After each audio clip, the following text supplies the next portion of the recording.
how do you see the effect of these sort of pressure economically, militarily, geopolitically on Iran from the United States in terms of how close Iran is getting closer to Russia specifically, and Iran sees no, when you see the head of the Iran National Security Council going to Russia, that was, for me, that was a huge message that Iran is seeing Russia differently right now.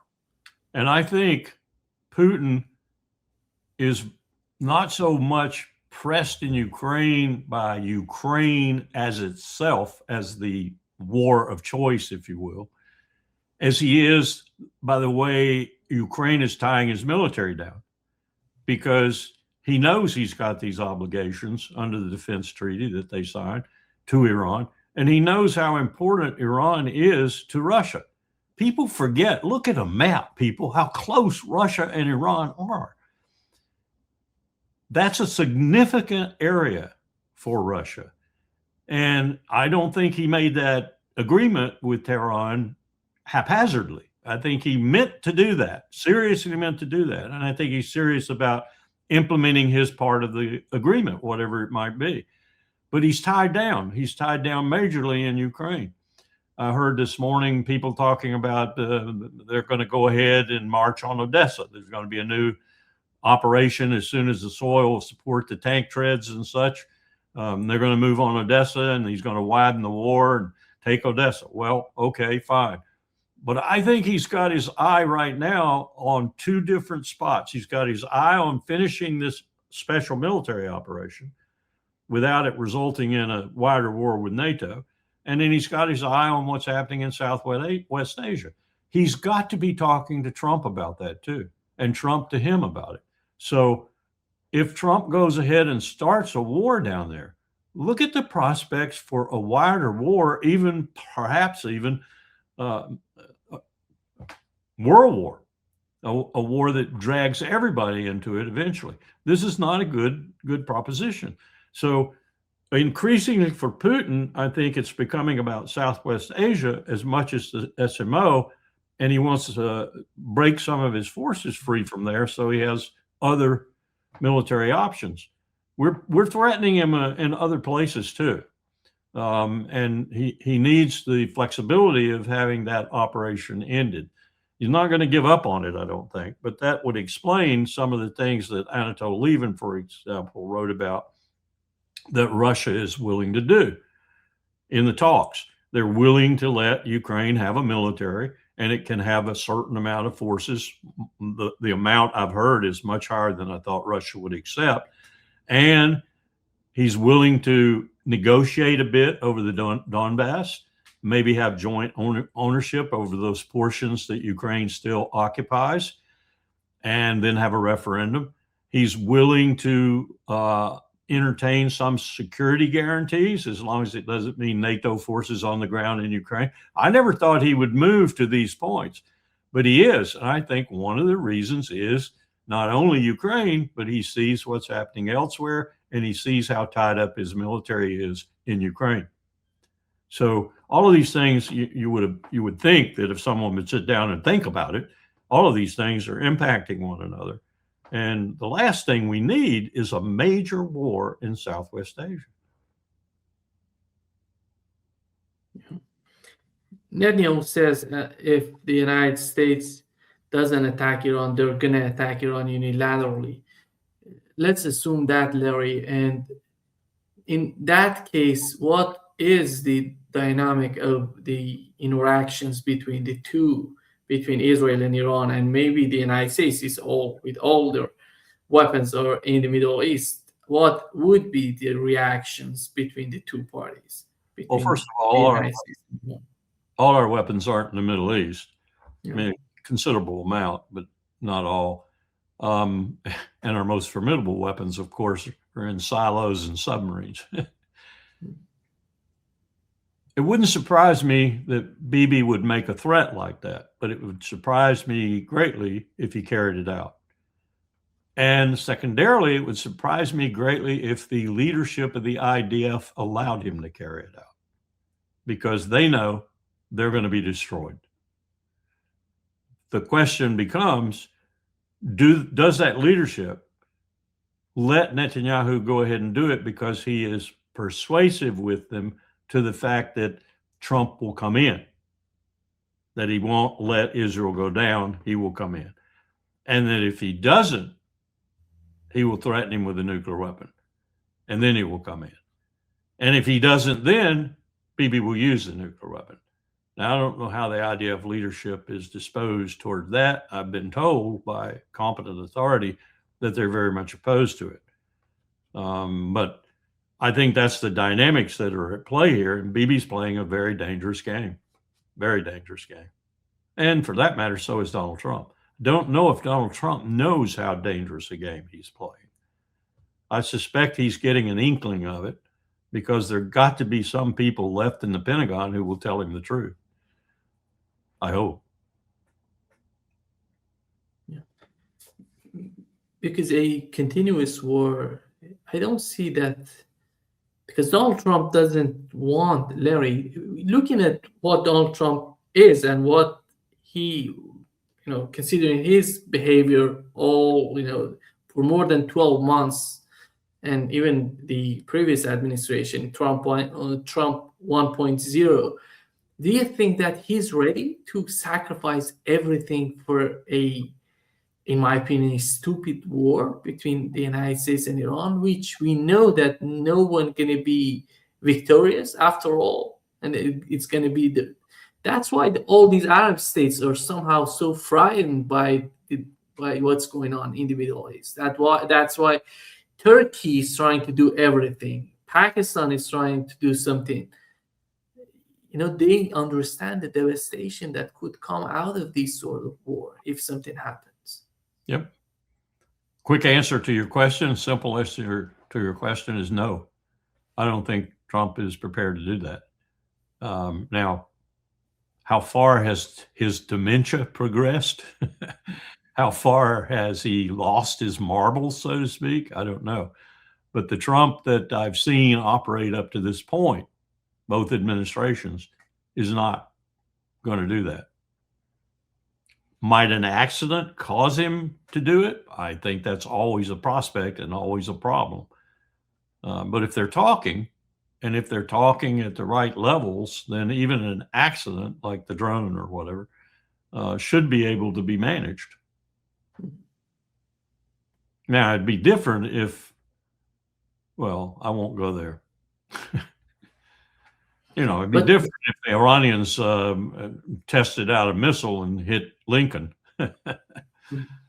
or did something. I think that would never happen, Larry. I don't see the logic of any sort of attack on the part of Iranians and Americans because they don't want any conflict. We know that they don't want, but the military is not, they don't see, there's so much pessimism about what's going on, the negotiations between the United. I'm talking about the intelligence, the military. That's why they're totally prepared for, any moment, the war coming, any moment toward Iran. If I were in their shoes, I would be totally untrusting of the United States of America. Totally untrusting. I wouldn't believe a word they said.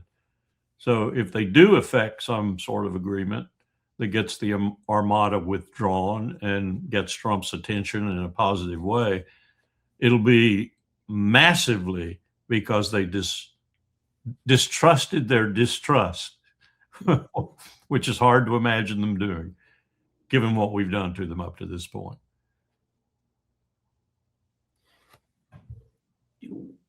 Larry, do you think that the Arab states, basically Saudi Arabia, UAE, and Qatar, how do you see the role of these states in the whole situation in the Middle East? What do they want from?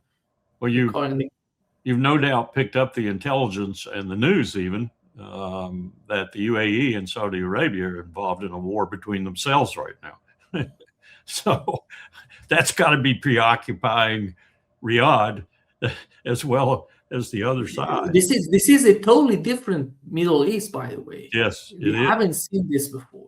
No, it's very different. And then you throw what Israel's trying to do in Somaliland, which Riyadh doesn't like at all. I don't think the UAE likes it too much either, even though there's some scuttlebutt that Israel and the UAE are operating together.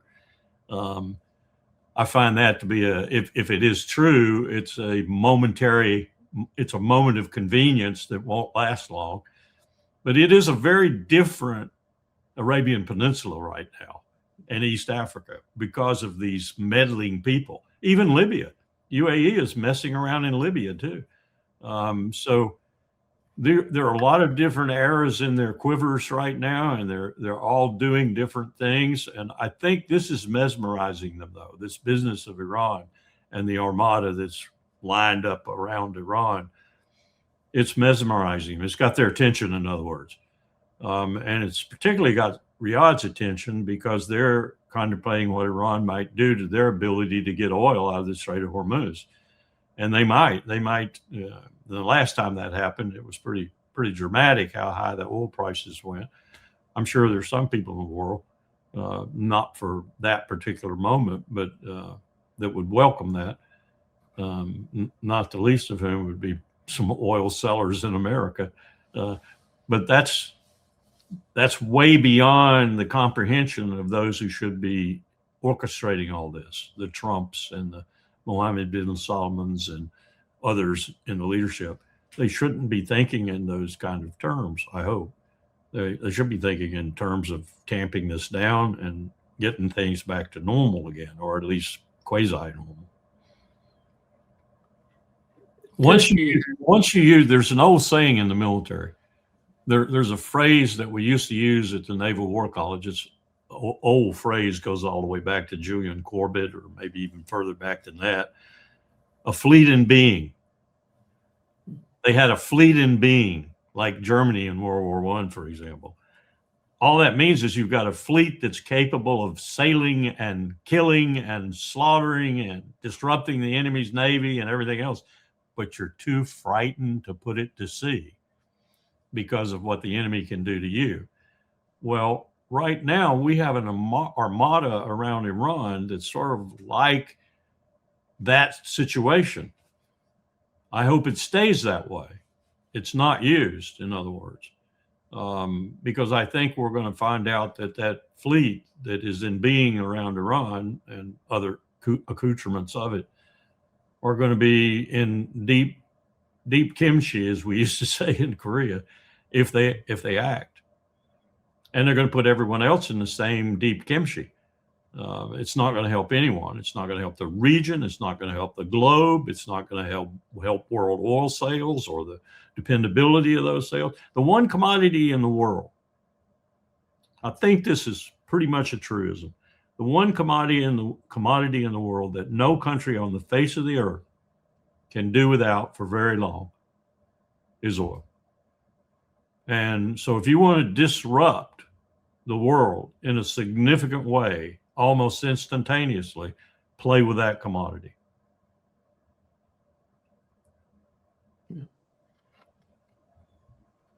Larry, how did you find Turkey trying to do everything? I think they have talked with the United States, they have talked with Iranians. We know that Turkey is having a lot of difficulties in Syria as well with Israel, but they don't want anything else, a new conflict that would influence Turkey. And how close is the president of the United States to Erdogan, and who has the upper hand in somehow convincing the president of the United States of a bigger picture for the region? Is that Saudi Arabia, Qatar, or Erdogan? I would have to first ask myself, what is the pitch Erdogan is going to present? And I don't know. Frankly, I don't know. He's been all over the map with regard to where he seems to want to go with regard to Turkey, with regard to Syria, with regard to Iran. If you look at it closely, Erdogan has to think that the 90 million people in Iran are as important to Turkey's economy and to its well-being as anything in the region, especially with the EU having rebuffed him so many times. I mean, if he wants to look at a country that has the potential to be a trade partner of maximum utility to Turkey, it's Iran. It's particularly Iran with no sanctions on it and relative freedom to participate in that economy. So I would be doing everything, if I were he, ultimately, to make sure Iran gets through this and gets a new deal and a fair deal.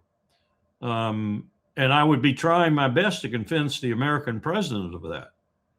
And I would be bringing all my good offices on him to do that. But I don't know about everyone. I just don't know about everyone. He's become a very mercurial character in many respects, saying one thing, doing another thing, saying another. And he's got other problems to deal with too, not least of which are his own political problems. And this gentleman in Istanbul who's polling much better than he, and as I understand it, maybe polling in terms of party organizations better than what's his party? I forget it, AKP or something like that. So I don't know. I can't answer your question about everyone. Once upon a time, I thought I knew a little bit about where Turkey might go under him, but I don't know anymore. He's got to be thinking about the future, though, and the future is not with a destroyed Iran. It just isn't. And think about this. What do you do to empower that tyrant in Jerusalem if you put Iran in chaos, the region in chaos as a consequence, destroy, at least temporarily, the fluidity of the world's oil markets? What do you do? He's getting massive amounts of money, as I understand it, in transshipment fees for all the oil that's coming through his region. We say, well, that oil won't be impacted. Au contraire. As I learned from the petroleum disruption exercise in Beijing in 2009, where we had all the countries there, we had Lloyd's of London there, we had the other insurance companies, we had Marriott, we had all these different people there involved in oil and shipping. When you peak one place, you peak the whole world.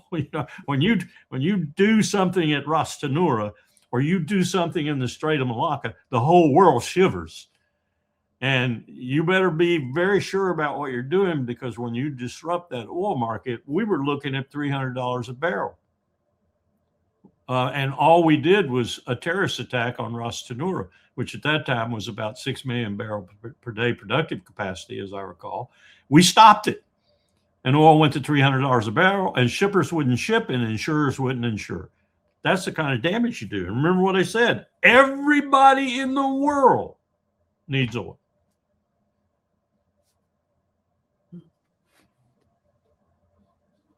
Larry, Russia is somehow, let's put it this way, the war is getting to Kiev. And everything is changing. And as time goes by, the government in Kiev and the people of Ukraine are losing more and more. And it doesn't seem that the reality of the war going to be perceived as it is by the European Union, even by the head of, the Secretary of NATO. He was there. He was in Kiev. And Lindsey Graham is asking Donald Trump to send Tomahawk missiles to Ukraine. Where are we with the case of Ukraine? What do they want? What do people like Lindsey Graham are talking about? What do they want from Ukraine? Because it seems that Ukraine is just somehow melting down and nobody seems to care about what's going on with Ukraine. The essence of Lindsey Graham is that Lindsey Graham is willing to sacrifice every Ukrainian man, woman, baby, dog, cat, and other living creature on Ukrainian soil to keep Putin occupied. That's Lindsey Graham. That's the neoconservatives in general. That's several of the members of Trump's administration, but they have backed off of it a bit because they have seen where their president is. And like most of his administration, they're really sycophants. So they don't want to get in trouble. Look at Tulsi Gabbard down in Georgia, for example, on the telephone with Trump, and all she did was say thank you or something like that. So that's the problem you got there. The problem writ large, though, is much the same. Biden started it. Biden got it going big time. Trump has tried to stop it, but hasn't. We are using the blood of Ukrainians to foul up Putin's machine. That's what we're doing. Europeans are doing that. Europeans are doing it whole hog, but they're doing it based on our proviso that they do so. So you've got this incredible mess that is eating up Ukrainian lives, eating up Ukraine's future, and it has nothing to do, this is what annoys me, it has nothing to do with our love for Ukraine or our joy of being a supporter of a democratic movement such as it is. It has everything to do with what Lindsey Graham wants it to have to do with, and that's keeping Putin occupied and draining his power, period. It has nothing to do with democracy and freedom and joy and all that good stuff that we bring to Ukraine or any other place we try to do it by force. That's what it's about. And it's sickening. It truly is sickening that we're draining Ukrainian blood for that purpose. And that's what we're doing. Now, I will say, I think Donald Trump realizes that. And he's trying to shut this theater down. He's been trying to shut it down all along. And maybe Witkoff and the Russians right now are coming to some kind of agreement where they might be able to do that. I don't know. I mean, Anatole seems to be fairly optimistic about where they are in the parameters of their talks right now. But anyone at any time could throw a monkey wrench into that, including Zelensky. It's not really in Zelensky's interest to stop this conflict either, because Zelensky is kind of like a Lindsey Graham transplanted from South Carolina into Kyiv. It's his livelihood to keep this war going. It's his position to keep this war going. We'll see what kind of a person he is if Russia really has agreed to some of these conditions that Anatole details in his article, and yet Zelensky is the real obstacle to a final agreement or some sort of agreement. We'll see where Zelensky stands then. But we'll use him. We'll use him. People like Graham will use him. It won't matter where he stands. They won't want him to stop. Because as long as Putin is tied down in Ukraine, he is not elsewhere. And he is crippled to that extent. That's the whole purpose of this operation. I wish people could get that through their heads. Even Kinzer on the webinar at noon today with Quincy, even Kinzer, who has become somewhat of an expert on the Ukraine war. I guess his new book is covering that. That's his view. That's what we're doing. Using Ukraine to get at Putin. We don't care a hoot about Ukraine. Now, I'm not saying Americans don't, especially Ukrainian Americans. I'm not saying that there are people who aren't genuinely pulling for Ukraine in terms of democracy and such, in terms of its victory or whatever. But what the United States government is doing is seeing to the death of Ukrainian youth and Ukrainian others too, besides the youth, because of all the bombing and everything, in order to tie up Putin. It's reprehensible what we're doing, but it's understandable in what John Mearsheimer calls a Hobbesian world.